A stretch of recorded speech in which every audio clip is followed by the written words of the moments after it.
Hello everyone, welcome back to IGNOU exams.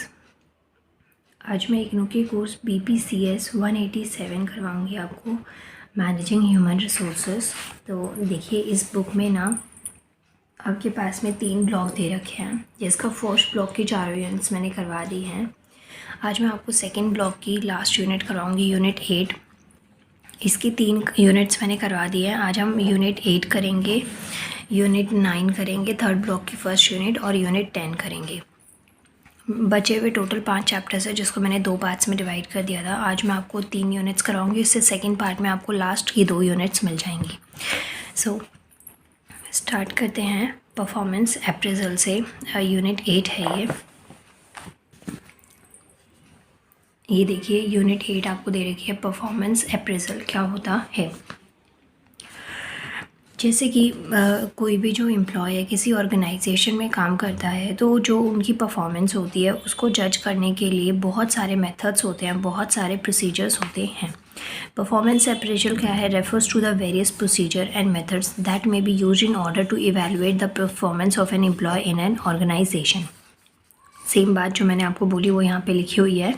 अब 2 scholars का नाम यहाँ पे दे रखा है, बॉलेंडर और स्नेल। तो इन्होंने ना इसको परफॉर्मेंस अप्रेजल की डेफिनेशन दी थी, the result of an annual or bi annual process in which a manager evaluate an employ performance relative to the requirement of his her jobs and uses the information to show the persons where improvement are needed and Y.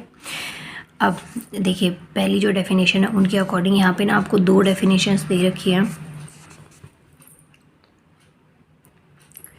Performance appraisal की यहाँ पे आपको 2 definitions दे रखी हैं। दोनों को पहले एक को समझिए। होता क्या है, जो भी एक परफॉर्मेंस होती है ना किसी भी एम्प्लॉय की, चाहे वो 1 ईयर के बेसिस पे हो या 6 मंथ्स के बेसिस पे हो, तो उसको जब जज किया जाता है, इवैल्यूएट किया जाता है, उसे हम परफॉर्मेंस अप्रेजल कहते हैं। जैसे कि मानिए आपकी जो क्लास होती है 35 से 40 स्टूडेंट्स का जो बैच होता है, स्कूल जब आप जाते थे तो आपके यूटीज़ होते थे, और जो इंटरनल्स होते हैं, मींस कि 6 मंथ्स पे, जैसे सितंबर में एक बार हाफ ईयरली, फिर उसके बाद में मार्च में आपके एग्ज़ाम्स होते थे, और वीकली ना आपसे टेस्ट लिया जाता था। जो आपके यूटीज़ हुए या फिर कोई भी ऐसा टेस्ट आपको बीच में देखने के लिए आपकी परफॉर्मेंस की, पहले आप कहाँ पे लाई करते थे, उसके बाद में आपकी परफॉर्मेंस में कुछ इम्प्रूवमेंट हुई या नहीं हुई, तो ये चीज़ें परफॉर्मेंस अप्रेजल में आती हैं। जो कि परफॉर्मेंस अप्रेजल का मतलब ये क्या है कि एनुअल बेसिस पे या जो बाय एनुअल बेसिस पे, मतलब कि 1 ईयर या फिर 6 मंथ्स या उससे भी छोटे टाइम पीरियड पे जो मैनेजर इवैल्यूएट करते हैं अपने एम्प्लॉयज़ की परफॉर्मेंस को, कि क्या उसमें इम्प्रूवमेंट हुई है, क्या नहीं हुई है, और कौन सा सेक्टर बहुत लैक में है, कहाँ पे ज़्यादा इम्प्रूवमेंट की ज़रूरत है। क्योंकि हर किसी ऑर्गेनाइजेशन के कुछ गोल सेट्स होते हैं, कुछ इनिशिएटिव्स होते हैं, उनको टाइम पे पूरा करने के लिए हमें जो ऑर्गेनाइजेशन है उसकी नीड्स को फुलफ़िल करना पड़ता है। तो ये जो परफॉर्मेंस है ना, कि चेक करना कितना इम्प्रूवमेंट हुआ है, नहीं हुआ है, कहाँ पे इम्प्रूवमेंट की ज़रूरत है और क्यों ज़रूरत है, तो ये चीज़ें आपके पास में डेफिनेशन में आती है परफॉर्मेंस अप्रेजल में। ये एक थी स्नेल के अकॉर्डिंग डेफिनेशन। सेकंड जो है वो डेसलर ने दी थी, कि जो परफॉर्मेंस अप्रेजल होता है इसका मतलब क्या होता है, इवैल्यूएट करना एम्प्लॉय का जो करंट और पास्ट परफॉर्मेंस था, जो अभी आप करंट स्टेटस है और जो पहले वाला परफॉर्मेंस था, दोनों को इवैल्यूएट करना, जो भी उनके जॉब स्टैंडर्ड्स होते हैं उसके अकॉर्डिंग। तो ये दोनों ही जो डेफिनेशन है वो सिमिलर है। टोटल आपको 3 स्टेटमेंट्स दे रखे परफॉर्मेंस अप्रेजल से लेके। तीनों लर्न करना चाहें तो तीनों कर लीजिएगा, नहीं तो एक तो आपको डेफिनेटली लर्न होनी चाहिए कि जो परफॉर्मेंस अप्रेजल है ना वो होता क्या है।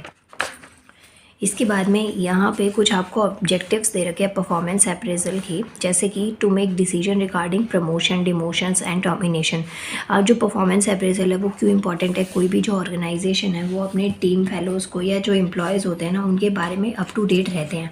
अगर उनको लगता है कि उनका काम ठीक नहीं है, स्पेशली इन प्राइवेट सेक्टर की काम ठीक नहीं है, या जो ऑर्गेनाइजेशन है, कंपनी है, उसको इतना आउटपुट नहीं मिल रहा है जितना उनको मिलना चाहिए था, तो उस सिचुएशन में क्या होता है कि कोई भी जो ऑर्गेनाइजेशन है वो एक एम्प्लॉय की स्टडी करने के बाद में कि उसमें कुछ इम्प्रूवमेंट होता दिख रहा है, नहीं दिख रहा है, या वो वहाँ पे टाइम पास कर रहे हैं, वो अपने काम को लेके डेडिकेटेड नहीं है, तो उस अकॉर्डिंग ये डिसीजंस लिए जा सकते हैं। अब परफॉर्मेंस अप्रेजल से हम किसी का प्रमोशन कर सकते हैं। मानिए किसी की जो परफॉर्मेंस है ना वो पहले 0 पे थी और उसने धीरे धीरे वो 10 तक लेकर आए, तो ये क्या है, परफॉर्मेंस जैसे जैसे बढ़ रही है ना, तो जब आप सीनियर होते जाते हैं किसी ऑर्गेनाइजेशन में, आप में काफ़ी एक्सपीरियंस आ जाता है, तो उस टाइम पे प्रमोशन हो जाता है, डिमोशंस भी हो सकता है कि टर्मिनेट भी कर दिया जाए। तो ये नेगेटिव पॉइंट्स है और ये पॉजिटिव पॉइंट है।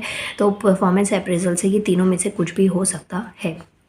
इसमें ओवरऑल जो एम्प्लॉय की जो परफॉर्मेंस होती है उसके ऊपर डिपेंड करता है कि कैसी एम्प्लॉय की परफॉर्मेंस है। सेकेंड पॉइंट कहता है to certain and identify training and development need. जो भी ट्रेनिंग और डेवलपमेंट नीड्स होती है उनको आइडेंटिफाई किया जाता है, क्योंकि किसी में कोई चीज़ की कमी रह जाती है, किसी में कुछ चीज़ की कमी रह जाती है।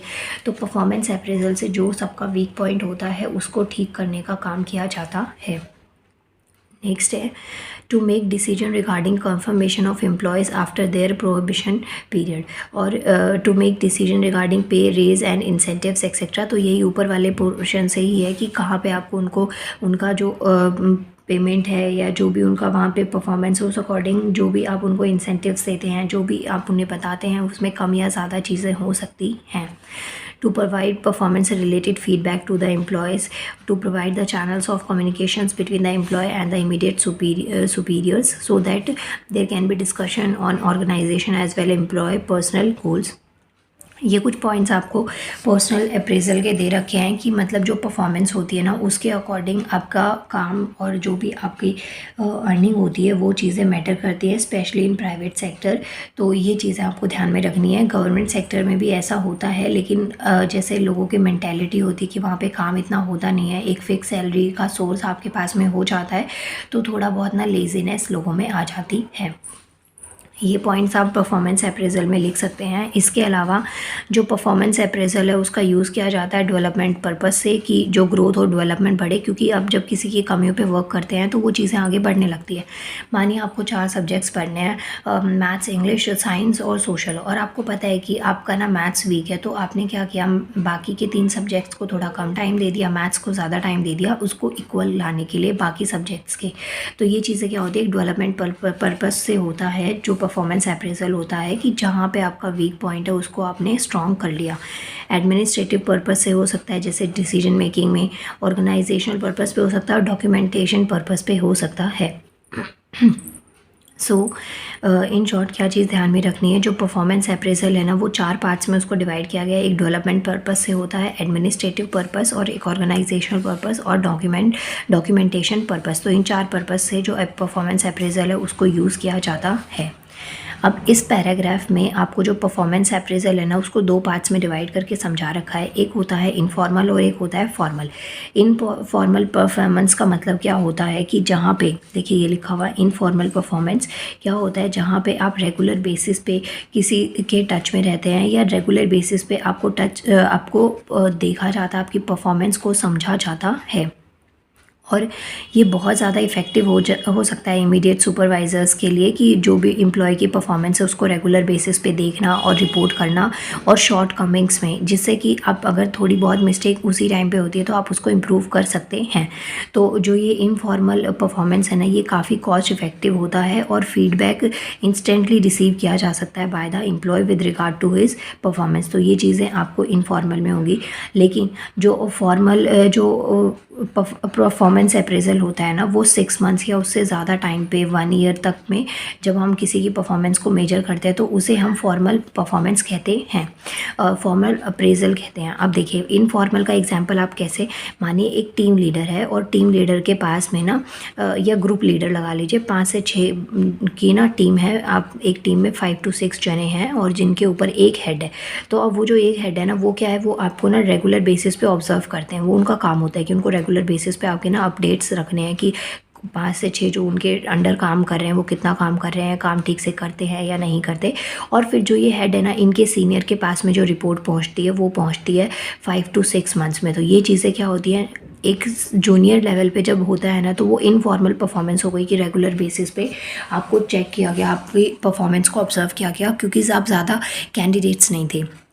वहीं पे जो फॉर्मल परफॉर्मेंस होती है अप्रेजल, तो उसका मतलब क्या है, जो आपके सीनियर्स के भी सीनियर होते हैं वो आपसे आपकी जो परफॉर्मेंस है या जितने भी आपके बारे में रिकॉर्ड्स वगैरह हैं उनको 6 मंथ्स या 1 ईयर के ड्यूरेशन में मांग लें कि क्या आउटपुट रहा इस बार के सेशन का, या जैसे बजट बन के आता है ना तो इस टाइम पे क्या क्या चीज़ों में कमियां रही, तो वो सब चीज़ें जब देखी जाती है ना कि लंबे टाइम के बाद में उसको एनालाइज किया जाता है, तो वो चीज़ें फॉर्मल परफॉर्मेंस अप्रेजल में आएंगी। और जब शॉर्ट बेसिस पे, रेगुलर बेसिस पे चेक किया जाता है तो उस टाइम पे हम वो इनफॉर्मल अप्रेजल होता है। तो ये कुछ पॉइंट्स आपको यहाँ पे इसमें लिखने हैं। ये फॉर्मल इसमें दे रखा है कि इस तरीके का जो होता है ये ह्यूमन रिसोर्स डिपार्टमेंट्स में, ऑर्गेनाइजेशन में और एक्सटर्नल जो कंसल्टेंट होते हैं, असेसमेंट सेंटर्स होते हैं, वहाँ पे जो फॉर्मल परफॉर्मेंस अप्रेजल है वो देखा जाता है। अब यहाँ पे कुछ आपको प्रोसेस दे रखे हैं, जो परफॉर्मेंस अप्रेजल है उसके प्रोसेसेस दे रखे हैं। इसको 6 स्टेजेस में डिवाइड किया गया है। फर्स्ट स्टेज कहता है selection of performance factors and setting of the standards to be achieved.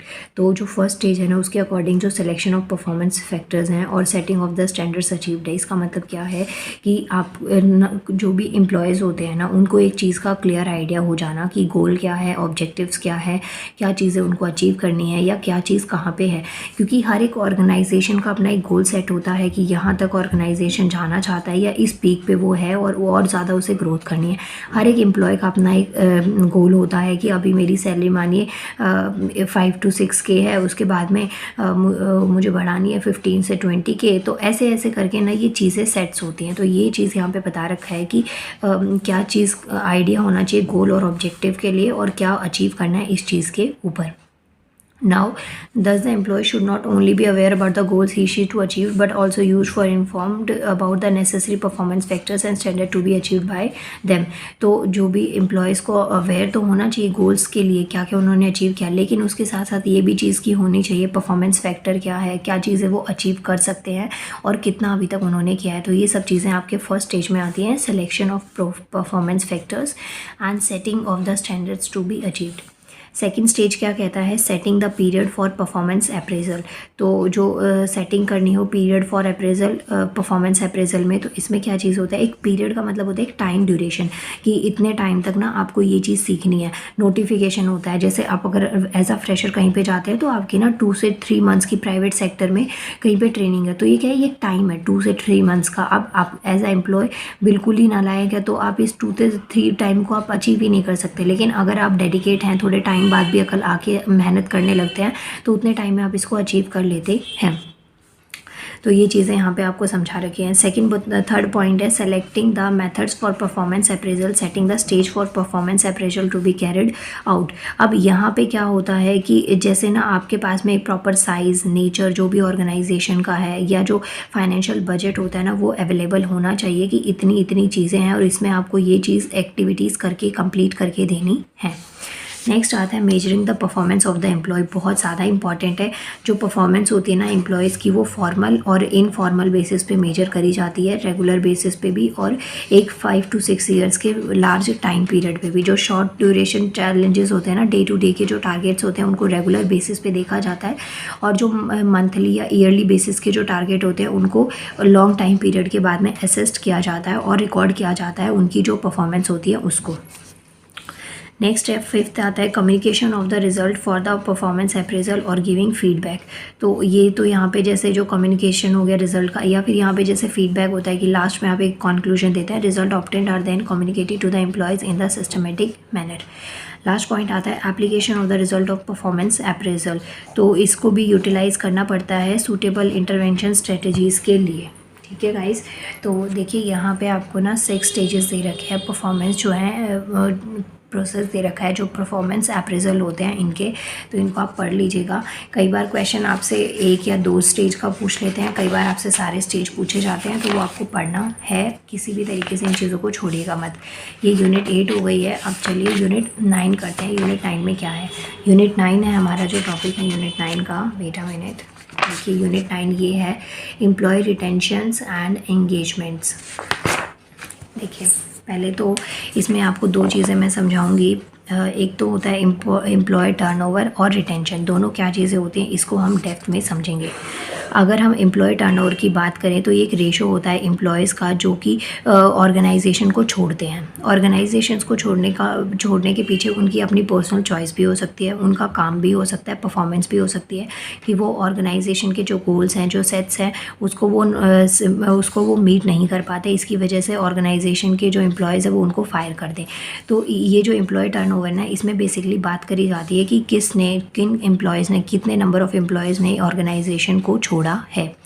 अब जो उन्होंने छोड़ा तो वो उनकी चॉइस और नॉर्म्स भी हो सकते हैं, within a time frame भी हो सकता है, और it is irrelevant if the employ has resigned or retired in either case as a vacuum is created in the organisation and it slow downs productivity.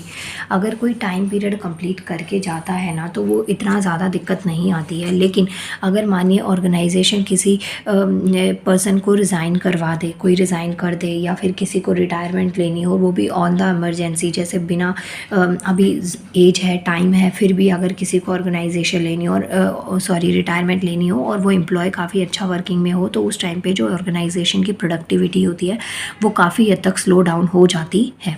तो जो employees होते हैं ना, उनका किसी भी ऑर्गेनाइजेशन से बाहर निकलना भी एक ऑर्गेनाइजेशन की जो प्रोडक्टिविटी होती है उस पर नेगेटिव इम्पैक्ट डाल सकता है। यही पॉइंट्स आपको यहाँ पे समझा रखे हैं। अब जैसे कि जो एम्प्लॉय टर्नओवर है ना, उसको 4 कैटेगरीज़ में यहाँ पे 4 कैटेगरीज़ में यहाँ पे इसको डिवाइड किया गया है। फर्स्ट आता है वॉलंटरी टर्नओवर। वॉलंटरी टर्नओवर का मतलब होता है एक जो एम्प्लॉय रिज़ाइन करता है from the post on various grounds of, मानिए कोई बीमार है, रीलोकेशन है, कहीं पे शिफ्टिंग हो गई, कहीं और जाना पड़ गया और वर्किंग जो आवर्स होते हैं वो ज़्यादा इफेक्टिव कर रहे हैं, या फिर कहीं और जॉब कर रहे हैं कि सैलरी की वजह से या आवर्स ज़्यादा ले रहे हैं या काम पसंद नहीं आ रहा, तो इन वजह से जब हम कोई भी एम्प्लॉय जॉब छोड़ता है तो उसे हम वॉलंटरी टर्नओवर कहते हैं। अब सेकंड आता है इनवॉलंटरी टर्नओवर। वॉलंटरी टर्नओवर का मतलब ये कि आप बाय सेल्फ छोड़ रहे हैं, आपका कोई ना कोई भी वजह थी, वो आपकी खुद की वजह थी जिसकी वजह से आपने अपनी जॉब को छोड़ा। इनवॉलंटरी टर्नओवर का मतलब क्या होता है, जो एम्प्लॉय है ना उसको रिटायर कर दिया हो, उनका रिटायर जो टाइम पीरियड है वो कंप्लीट हो गया हो, या फिर टर्मिनेट कर दिया जाता है किसी भी हाई ऑप्शन के लिए। ऑप्शन का मतलब होता है कि आप ना जो एब्सेंस रहें, काफ़ी टाइम तक अपने काम पे गए नहीं, बिना किसी अपडेशन के, बिना किसी इन्फॉर्मेशन के आपने नहीं बताया और आप काम से बहुत टाइम तक गायब रहे, तो इस वजह से क्या हुआ कि आपके जो स्टाफ था, आपके जो हेड थे, उन्होंने आपको फायर ऑफ कर दिया हो, तो वो चीज़ें आती है इनवॉलंटरी टर्नओवर में। ये जो वर्ड है ना एब्स्टिनिज्म, इसका देखिए मीनिंग मैंने यहाँ पे लिखा हुआ है, absence from the work that extend beyond what would be consider reasonable. मतलब एक रीजनेबल टाइम होता है ना कि हाँ चलो 2 दिन, 3 दिन, 4 दिन आपने छुट्टी ले ली, वो समझ आता है, लेकिन बिना बताए कई महीनों तक अगर कोई कैंडिडेट गायब हो जाए तो ऑब्वियसली उसे भी एम्प्लॉय, उस ऑर्गेनाइजेशन से उस एम्प्लॉय को निकाल दिया जाता है।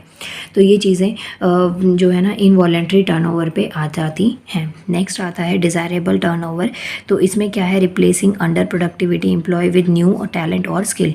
मानिए एक ऑर्गेनाइजेशन है जहाँ पे टीम है 5 to 6 की, और उन 5-6 में से एक जना जो है ना वो काफ़ी अच्छा काम नहीं कर रहे हैं, काफ़ी डेडिकेटेड नहीं है, बहुत स्लो लर्नर है, तो उस सिचुएशन में क्या किया ऑर्गेनाइजेशन ने कि उनका लॉस हो रहा है, प्रोडक्टिविटी कम हो रही है, तो उस एक कैंडिडेट को रिप्लेस करके किसी एक नए टैलेंटेड यूथ या नए स्किल वाले पर्सन को वहाँ पे उनकी जगह दे दी जाए।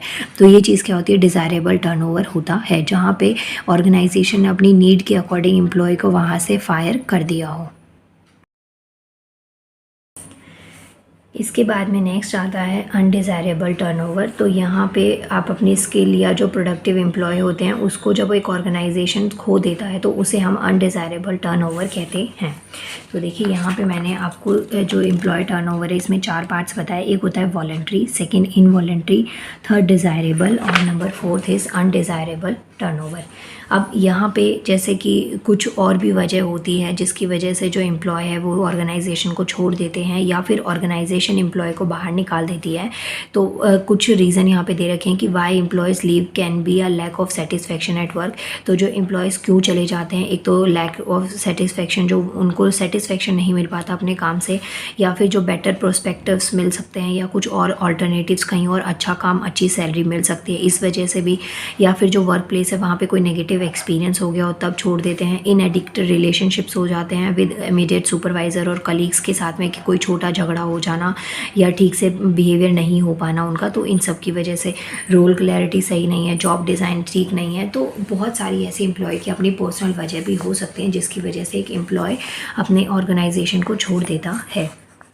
अब अभी मैंने आपको बताया एम्प्लॉय टर्नओवर क्या होता है, और अब हम पढ़ेंगे एम्प्लॉय रिटेंशन क्या होता है। एम्प्लॉय रिटेंशन क्या होता है? एक टिपिकली नंबर ऑफ़ एम्प्लॉयज़ जो होते हैं ना ऑर्गेनाइजेशन में, उनको रखा जाता है एक स्पेसिफिक टाइम फ्रेम में। Employee retention is to strategically ensure that employees do not leave. तो एम्प्लॉय रिटेंशन का मतलब क्या होता है? एक ऑर्गेनाइजेशन या फिर जो टीम लीडर है वो मेक श्योर करे कि जो एम्प्लॉयज़ है ना वो वहाँ से ना जाए। तो यहाँ पे बहुत सारे ऐसे प्रोसेस होते हैं। The first step is the process is to figure out why employees would leave, some reasons could be. तो अगर आप जो वजह होती है कि एक एम्प्लॉय ना आपकी जॉब को छोड़ना चाहता है, तो उन वजह पे अगर कोई ऑर्गेनाइजेशन वर्क करता है तो वहाँ पे बहुत ज़्यादा पॉसिबिलिटीज़ होती हैं कि ज़्यादातर एम्प्लॉयज़ वहाँ पे लास्ट टाइम तक, रिटायरमेंट तक टिके रहते हैं। तो कुछ यहाँ पे आपको स्टेप्स दे रखे हैं। फर्स्ट दे रखा है रिम्यूनरेशन। इसका मतलब क्या होता है? जैसे कि जो अनफेयर हो गया या फिर जो एक्सपेक्टेशंस होती हैं, काम कंपैरिजन हो गया, जो कॉम्पिटिटर होते हैं उनके साथ में कंपैरिजन हो गया, या फिर अनफेयर किसी तरीके का आपके साथ में दो जने काम करते हैं उनको सैलरी में डिफरेंस देखने को मिलता है। सेम काम है लेकिन फिर भी सैलरी में डिफरेंस देखने को मिलता है, और जितना एक्सपेक्ट करके आते हैं सैलरी, स्पेशली ना सैलरी फैक्टर इसमें ज़्यादा मैटर करता है। जितना आप एक्सपेक्ट करके आ रहे थे काम उससे ज़्यादा, सैलरी उससे कम है, तो इस वजह से एम्प्लॉयज़ जो होते हैं वो छोड़ देते हैं। तो ये एक वजह हो सकती है। सेकंड जो वजह है वो क्या है? रिक्रूटमेंट एरर्स हो सकते हैं। When employers fail to attract the right candidates and position are filled in hurry, employee quit to find a better fitting professions। अब ये मैंने आपको पहले भी समझाया था, कई बार होता है कि जो सिलेक्शन होता है ना वो किसी ऐसे का हो जाता है जिसको उसकी रिक्वायरमेंट नहीं होती या वो उससे ज़्यादा बेटर कोई इंसान उसको डिज़र्व करता था, लेकिन कई बार हरी में, जल्दबाजी में जो पोजीशंस होती है ना वो पहले से ही किसी और कैंडिडेट से फिल हो जाते हैं, जिसकी वजह से जो नेक्स्ट एम्प्लॉय होता है जिसे उसकी रिक्वायरमेंट होती है तो वो ही सेम चीज़, वो सेम प्रोफेशन वो किसी और ऑर्गेनाइजेशन में देखना स्टार्ट कर देते हैं। नेक्स्ट आता है पर्सनल एट्रीब्यूट्स। तो पर्सनल एट्रीब्यूट्स का मतलब हो गया कि वो बोर हो रहे हैं या उनको वहाँ से उनका शिफ्टिंग हो गया, रिलोकेट हो गए हैं, या फिर वो उस कल्चर में फ़िट नहीं हो पाते। तो इन सब वजह की वजह से भी ना जो पर्सनल एट्रीब्यूट्स है या जो मैनेजमेंट का कॉन्फिडेंस वहाँ पे कमी है, या फिर जो डिस्ट्रस्ट लीडरशिप हो जाती है, जो टीम मेट्स होते हैं या जो लीडर्स होते हैं वो प्रॉपर ट्रस्ट एक एम्प्लॉय पे नहीं दिखा पाते। तो इन सब पॉइंट्स की वजह से, सॉरी फ़ोन बहुत ज़्यादा मैंने हिला दिया अभी, हाँ बट अब मैं स्टेबल हूँ। तो इन सब की वजह से जो भी एम्प्लॉयज़ होते हैं वो ऑर्गेनाइजेशन में काम अपना छोड़ देते हैं। इसके अलावा मिसमैच एक्सपेक्टेशंस हो जाती हैं। मिसमैच एक्सपेक्टेशंस का मतलब यही होता है कि जैसे कोई जॉब से रिलेटेड कलीग्स के साथ में कोई कॉन्फ्लिक्ट हो गया, या आपके जो ऑर्गेनाइजेशन गोल्स है वो आप नहीं समझ पाए या वो आपके लिए ज़्यादा हो रहे हैं, तो इन सब की वजह से जो बेनिफिट्स और कंपनसेशन आपको मिलना चाहिए वो चीज़ नहीं मिल पा रही है। तो इस वजह से भी बहुत से एम्प्लॉयज़ छोड़ देते हैं। उसके बाद में नेक्स्ट आता है स्कोप टू ग्रो का। इसका मतलब क्या होता है? जो स्मॉल ऑर्गेनाइजेशंस होती है ना वहाँ पे ज़्यादातर जो एम्प्लॉयज़ होते हैं वो काम छोड़ देते हैं जब उनकी बेसिक नीड पूरी हो जाती है, क्योंकि सबको ना ज़्यादा सैलरी, अच्छा नाम और डिपार्टमेंट चाहिए होता है। तो वो जो बड़ी जो हायर कंपनीज़ होती है, ऑर्गेनाइजेशंस होते हैं, वहाँ पे वो मूव ऑन कर जाते हैं। तो ये कुछ वजह हैं कि एक जो एम्प्लॉय है वो काम क्यों छोड़ सकता है। ये कुछ वजह आपको दे रखी हैं, तो आप इनको मेन हेडिंग की फॉर्म में याद रखिएगा। नेक्स्ट आते हैं, कुछ आपको पैरामीटर्स दे रखे हैं to assess pros and cons of employ retentions. तो यहाँ पे आपको जो एम्प्लॉय रिटेंशन है इसके प्रोज और कॉन्स दे रखे हैं, जैसे कि फर्स्ट है cost and benefits, second one is longevity, third culture, और नंबर फोर्थ इज़ लॉयल्टी। एक बार चेक कर लेती हूँ मैं, और तो नहीं है, और भी है। लास्ट नेक्स्ट दे रखा है productivity and performance, work flow and quality, और बाउंड्रीज। तो इनके बारे में पढ़ते हैं। जैसे फर्स्ट आपको दे रखा है कॉस्ट एंड बेनिफिट्स। तो इसमें क्या है? ये एक रिटेंशन स्कीम होती है, beneficial to avoid cost involve in recruitments of new employee, it would prove to be more expensive wasted in returning under performance. जैसे कि आपको ना नई रिक्वायरमेंट है, किसी नई रिक्रूटमेंट है, आप कुछ एड्स वगैरह आप निकालते हैं, तो उसमें कई बार होता है जो ऑर्गेनाइजेशन है ना वो प्रमोशन में इतना ज़्यादा खर्चा कर देते हैं जितने की उसको रिक्वायरमेंट इतनी ज़्यादा होती नहीं है, तो ये वजह हो जाती है। इसके अलावा जो लॉन्गेविटी होती है, जिसके अंदर tool to have a experience employee for a longer time but it would cause a lot of harm if longer association results in groupism और सोशल लॉफिंग। तो एक लंबे टाइम से जो एम्प्लॉयज़ है ना ग्रुप में काम करते आ रहे हैं, काफ़ी अच्छा उनका पैच है, लेकिन उस वजह से क्या होता है ग्रुपिज्म होने लग जाती है, कंपनी के अगेंस्ट में ना लोग बातें करने लग जाते हैं, या जो सोशल लोफिंग होती है वो सब चीज़ें स्टार्ट हो जाती हैं। तो ये भी जो एम्प्लॉय रिटेंशन होते हैं ना, इसकी एक वजह बन जाती है कि इसके बाद में ऑर्गेनाइजेशन उनको खुद से फायर ऑफ कर दे। नेक्स्ट आता है कल्चरल, क्योंकि जो अनएथिकल प्रैक्टिसेस होती हैं, सेम मीन्स ऑफ कम्युनिकेशन होता है, तो ये भी ना काफ़ी हद तक बैड कल्चर एक तरीके का हो जाता है एम्प्लॉयज़ के लिए। लॉयल्टी बहुत ज़्यादा इंपॉर्टेंट है किसी भी ऑर्गेनाइजेशन के लिए, डेडिकेट होना बहुत ज़्यादा ज़रूरी होता है। तो रिटेंशन एक गुड होता है when employee is constructive, positive and loyal. जब कोई भी एम्प्लॉय बहुत ही कंस्ट्रक्टिव है, पॉजिटिव है, लॉयल है अपने ऑर्गेनाइजेशन के लिए, तो उस टाइम पे रिटेंशन बहुत अच्छा है। They work in favour of organisation growth. Retaining a destructive employ would result in losing business data, harmony and positivity in organisation. तो मानिए कोई जो एम्प्लॉय है बहुत लॉयल है, बहुत अपने काम को लेकर डेडिकेटेड है, तो उस सिचुएशन में अगर कोई ऑर्गेनाइजेशन उसके एक नेगेटिव बिहेवियर की वजह से अपने एम्प्लॉय को खो देती है, और तो उस वजह से जो ऑर्गेनाइजेशन है उसके काम में काफ़ी प्रोडक्टिविटी कम हो जाती है, उसमें काफ़ी लोनेस देखने को मिलती है। नेक्स्ट है प्रोडक्टिविटी और परफॉर्मेंस। इसके बाद में वर्क फ्लो और क्वालिटी दे रखा है, और लास्ट आपको दे रखा है बाउंड्रीज़। तो ये कुछ आपको पॉइंट्स दे रखे हैं, काफ़ी ज़्यादा इजी हैं। बाउंड्रीज़ का मतलब होता है एक लिमिट सेट होना, जितना चीज़ आप डिज़र्व कर रहे हैं या जो चीज़ें आपको अलाउ करी जा रही हैं उससे ज़्यादा जब हम फाइनेंशियल टर्म्स में या किसी और चीज़ में घुस जाते हैं तो वो बाउंड्रीज़ क्रॉस करना होता है। तो आपको ये पॉइंट्स है जिसमें आप ये जो टर्नओवर है ये और जो रिटेंशन होता है, ये दोनों चीज़ें आप काफ़ी अच्छे से इसमें से कर सकते हैं। प्लस मैं इसके इंपॉर्टेंट क्वेश्चंस की लिस्ट आपको दे दूंगी, जिससे आपको काफ़ी ज़्यादा हेल्प मिलेगी इन चीज़ों को पढ़ने में। अब हम करते हैं इसकी नेक्स्ट यूनिट 10, जो कि है करियर मैनेजमेंट एंड डेवलपमेंट। तो पहले आपको मैं करियर पढ़ाऊंगी, करियर क्या होता है, उसके बाद में हम इसमें डेवलपमेंट वाला पार्ट करेंगे। तो देखिए 2 एस्पेक्ट्स होते हैं जो ह्यूमन रिसोर्स डेवलपमेंट होता है ना, HRD, ये मैंने पहले स्टार्टिंग की यूनिट्स में करवाया था। तो इसमें आपके पास में 2 इंपॉर्टेंट एस्पेक्ट्स होते हैं, एक होता है करियर मैनेजमेंट और एक होता है करियर डेवलपमेंट। 2 तरीके की बात होती है। मैनेजमेंट का मतलब होता है जो आप स्टार्टिंग से ही मैनेज करते हुए चल रहे हैं वर्क और लाइफ में। डेवलपमेंट का मतलब जहाँ पे अभी आप हैं, पहले कम थे, फिर उसके बाद में धीरे धीरे आपने थोड़ी ज़्यादा चीज़ें सीखी। तो ये 2 तरीके होते हैं करियर मैनेजमेंट और डेवलपमेंट की। तो अगर हम बात करें करियर की, तो इस टर्म को एक्सप्लेन किया जा सकता है या तो जॉब या फिर ऑक्यूपेशनल पोजीशन होती है जो कि आप होल्ड करते हैं और over a period of time, जहाँ से आपका एक फिक्स सोर्स ऑफ अर्निंग होता है, जहाँ से आप रेगुलर बेसिस पे जुड़े हुए रहते हैं। तो जो डेस्लर है, इनके अकॉर्डिंग करियर को इन्होंने डिस्क्राइब किया था, तो एक ऑक्यूपेशनल पोजीशन होती है that a person holds over the years. Second, Dennis C ने जो इनकी डेफिनेशन दी थी वो क्या दिया था, सेट ऑफ एक्सपीरियंस होता है, एक्टिविटीज़ होती है in which a person engage related to his job, livelihood over the course of working life. और मतलब कि बहुत सारे ना वेरियस एस्पेक्ट्स होते हैं करियर के। मेन चीज़ आपको ध्यान में रखनी है कि एक ऑक्यूपेशनल पोजीशन होता है जो ऑल ओवर द आप ओवर द ईयर या ओवर द टाइम आप उसको होल्ड करके रखते हैं, जो वो आपका लिवलीहुड्स का, जो भी आपके घर के खर्चे हैं, जो भी आपका रहने का सोर्स ऑफ इनकम आपका हो जाता है वो। तो यहाँ पे कुछ एस्पेक्ट्स दे रखे हैं आपको करियर के, जैसे कि certain jobs carried out by the individual. कोई भी जॉब आप पकड़ते हैं तो वो करियर का एग्जाम्पल होता है। वर्क एक्टिविटीज़ या जॉब रिलेटेड रिस्पॉन्सिबिलिटीज़ होती हैं डिफरेंट जॉब्स में। इसके अलावा जो जॉब मूवमेंट्स होते हैं, ट्रांजिशंस होती हैं वो। इसके अलावा असेसमेंट जो होता है various career components of the employ, और satisfaction experience by the individuals while performing the job. कोई भी आप जॉब कर रहे हैं उसमें आपको कितना सेटिस्फेक्शन मिल रहा है। सेटिस्फेक्शन सैलरी बेसिस पे भी हो सकता है, काम के बेसिस पे भी हो सकता है, क्योंकि कई बार ऐसा होता है काम पसंद का नहीं होता, लेकिन फिर भी बहुत से लोग सैलरी के लिए उस काम को करने पे मजबूर हो जाते हैं। तो अगर आपका सेटिस्फेक्शन एक भी चीज़ में हो रहा है तो आप उस काम को कंटिन्यू कर पाते हैं, अदरवाइज आप बीच में ही उस काम को छोड़ देते हैं। इसके अलावा करियर को क्या डिफाइन किया गया है, as an individual course of action होता है, प्रोग्रेस होता है इन एन ऑर्गेनाइजेशन और परफॉर्मेंस का। तो जो करियर है ना उसको 5 स्टेजेस में, यहाँ पे थ्रू आउट 5 स्टेजेस होते हैं, ये आपको समझाया गया है। किसके अकॉर्डिंग, ये जो है अश्वत्थ थप्पा, इनके अकॉर्डिंग करियर जो विल है ना, इसके ये जो करियर है ना ये गो थ्रू होता है टोटल 5 स्टेजेस से। तो ये 5 पॉइंट्स आपको वही स्टेजेस बता रखे हैं।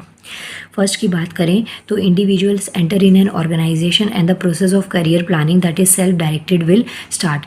जो भी ऑर्गेनाइजेशन, जो भी इंडिविजुअल होता है ऑर्गेनाइजेशन या कंपनी में एंटर करने के बाद में ही अपने करियर के लिए जो काम है वो स्टार्ट कर देते हैं। इसके अलावा the individual will move to forwards in the work area. The next stage termed as a mid career stage where when employees secure higher position while others are hoping to secure higher position in the organization। तो ये एक mid career वाला जो है ना, ये portion आपकी performance plus आपकी डेडिकेशन पे डिपेंड करता है। यहाँ पे एज मैटर नहीं करती, यहाँ पे जो आपका एक्सपीरियंस है, स्मार्टनेस आपके काम को करने की, वो चीज़ डिपेंड करती है कि आपका मिड ऑफ करियर है। जैसे कि आप कहीं पे किसी ऑर्गेनाइजेशन में काम करते हैं तो उसके बाद में अगर कॉन्टिन्यूशन में वहाँ पे आप 8-10 साल काम कर लेते हो तो आप में काफ़ी हद तक बहुत अच्छा एक्सपीरियंस आ जाता है और एक अच्छी पोस्ट पे रेप्यूटेड सैलरी भी आपको मिलने लग जाती है। Individuals are now well settled in their work area and plan from life post retirement।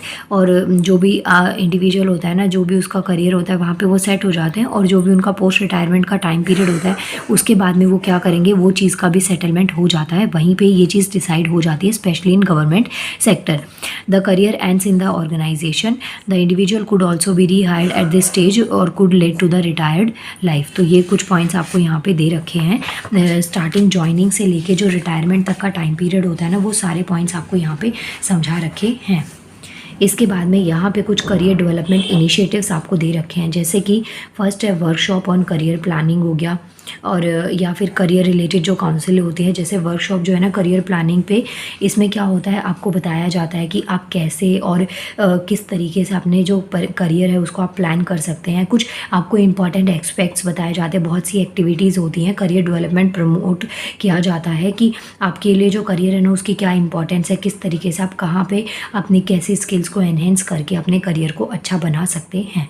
तो ये जो पॉइंट्स होते हैं ये होते हैं वर्कशॉप ऑन करियर प्लानिंग में।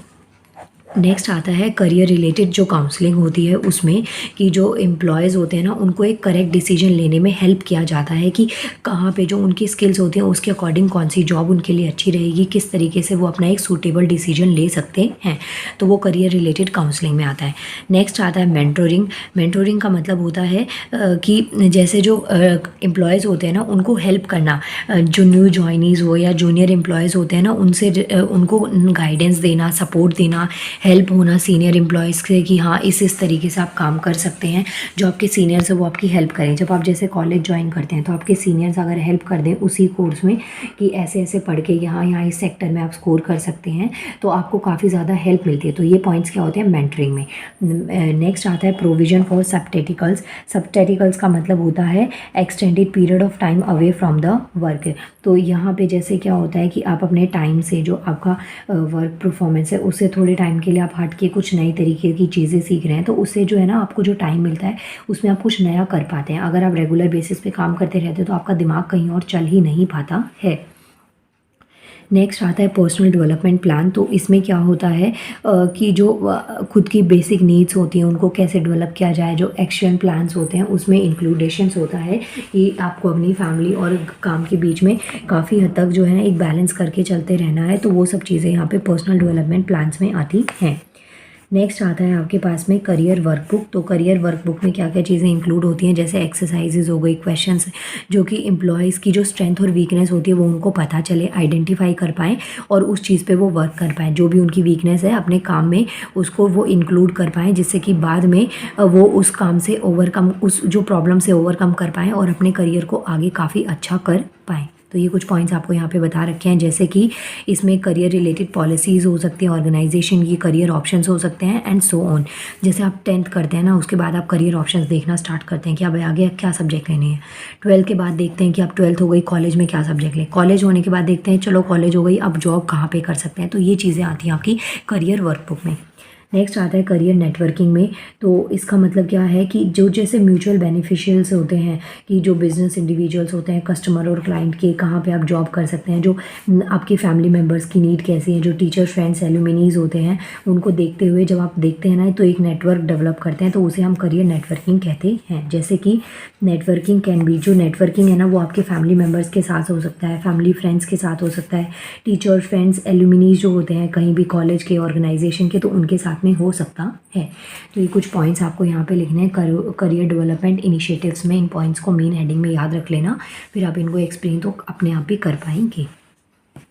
यहाँ पे करियर डेवलपमेंट के कुछ आपको प्रोसेस और स्टेजेस दे रखे हैं। जैसे फर्स्ट स्टेज है एक्सप्लोरेशन, क्या होता है। अब इसमें क्या होता है कि जो ना आपकी इंटरेस्ट है, क्या आपके स्किल हैं, क्या आपका इंटरेस्ट है, किस जॉब में आपको जाना चाहिए, किस जॉब के लिए आप फिट विट बैठते हैं, तो ये चीज़ें जब देखते हैं ना, इसमें लर्निंग हो सकती है, गाइडलाइंस हो सकती है। तो ये चीज़ें क्या होती है एक्सप्लोरेशन में, मतलब कि आप किसी चीज़ को एक्सप्लोर कर रहे हैं, ज्वाइनिंग से पहले आप समझ रहे हैं उस चीज़ों को।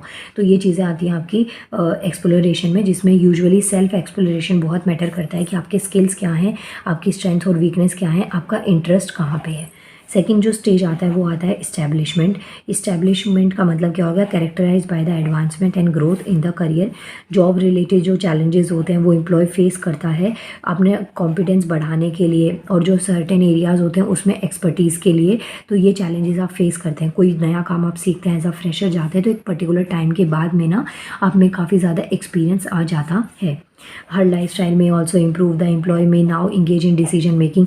जब आप एज अ बेसिक जाते हैं, कहीं पे भी फ्रेशर जाते हैं, तो आपको इतनी नॉलेज नहीं होती, डिसीजन नहीं ले पाते, लेकिन एक पर्टिकुलर टाइम के बाद में आप वर्क और लाइफ दोनों, पर्सनल और प्रोफेशनल दोनों लाइफ में एक जो एक बैलेंस है उसको मेंटेन कर पाते हैं, चीज़ों को समझ पाते हैं। जो डिसीजन मेकिंग पावर होती है वो आपकी काफ़ी हद तक बढ़ जाती है। अब यहाँ पे बता रखा है age of employee during the stage could be 30 to 45। इस टाइम में काफ़ी हद तक जो एक्सपीरियंस होता है ना वो काफ़ी अच्छा एक्सपीरियंस हो जाता है। तो ये चीज़ें आपकी एस्टेब्लिशमेंट में आती हैं। नेक्स्ट क्या आता है आपके पास में, मेंटेनेंस आती है। जैसे जो मेंटेनेंस होती है ना, किसी चीज़ को मेंटेन करते हुए चलना। अब आपकी जो स्किल्स होती हैं, जो पॉलिसीज़ मेकिंग पार्टीज़ होती हैं, उन सबको आपने करा। जो ट्रेनिंग एम्प्लॉयज़ होते हैं, स्पेशली जो न्यू जॉइनीज़ होते हैं, उनको आप मेंटेन करते हुए चल रहे हैं कि आपका जो ऑर्गेनाइजेशन उसका ये गोल है और उसको आपको इस तरीके से अचीव करवाना है। तो ये पॉइंट्स है। वर्क एक्सपीरियंस हो गया आपका बहुत ज़्यादा टाइम का, तो आप काफ़ी चीज़ों को अपने आप ही टैकल करने लग जाते हैं। नेक्स्ट जो पॉइंट आता है वो आता है डिसएंगेजमेंट। काफ़ी इंपॉर्टेंट है ये वाला स्टेज करियर डेवलपमेंट में, और इसका जैसा नेम जी सजेस्ट करता है कि employee could engage in planning his her retirement. तो डिसएंगेजमेंट जो होता है वो लास्ट स्टेज होता है, जहाँ पे एक जो एम्प्लॉय है वो अपने रिटायरमेंट को प्लान करने लग जाता है कि अब इसके बाद में उसे यहाँ से रिटायरमेंट लेनी है और उसके बाद में वहाँ से निकल के क्या चीज़ करनी है। फैमिली सेट है तो अगर घर पे रेस्ट करना है तो वो ठीक है, नहीं तो यहाँ से जाने के बाद में कहाँ पे करना है। इसके अलावा डिसएंगेजमेंट में एक जो एम्प्लॉय होता है वो अपनी पर्सनल लाइफ पे भी फोकस करने लग जाता है। जो भी उनकी रिस्पॉन्सिबिलिटीज़ होती हैं, द फादर, ग्रैंड पेरेंट्स, तो वो उन चीज़ों को अपना फुलफिल करने लग जाते हैं। और ये जो डिसएंगेजमेंट की एज होती है वो अबव एज 61 ईयर्स होती है। तो ये कुछ पॉइंट्स हैं, ये कुछ स्टेजेस आपको यहाँ पे दे रखे हैं। ये देखिए सारे स्टेजेस आपको दे रखे हैं, तो आपको ये आंसर को यहाँ से करना है करियर और डेवलपमेंट वाले पोर्शन में। एंड ये हो गया आपका यूनिट 10। मिलते हैं नेक्स्ट वीडियो में। यूनिट 11 और 12 में आपको कंप्लीट करवा दूँगी। And thank you so much. Please video अच्छी लगी तो प्लीज़ वीडियो को लाइक करिएगा और चैनल को सब्सक्राइब करना मत भूलिएगा। Thank you so much.